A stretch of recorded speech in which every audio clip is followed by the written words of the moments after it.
أعوذ بالله من الشيطان الرجيم.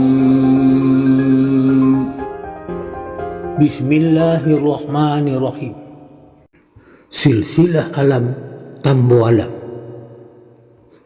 Tarekat wo tambo alam pengajian tubuh. 1. Syariat ibu. 2. Tarekat bapo. 3. Hakikat nyawa. 4. Makrifat roh. 4 tersebut di atas adalah Nabi Adam.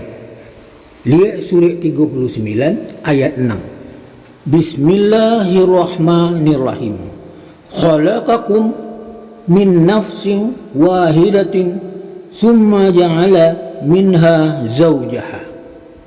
Artinya, dia yang menciptakan kamu dari diri yang satu atau Nabi Adam. Kemudian darinya dijadikan pasangannya Hawa.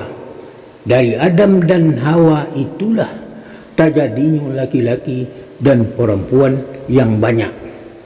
Lihatlah arti surat 7 ayat 172. Artinya, dan ingatlah ketika Tuhanmu mengeluarkan dari sulbi atau tulang belakang anak cucu Adam keturunan mereka, dan Allah mengambil kesaksian terhadap roh mereka.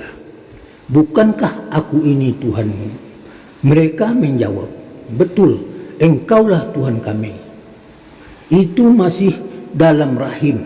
Mereka berjanji sama roh mereka, belum pindah ke rahim ibu.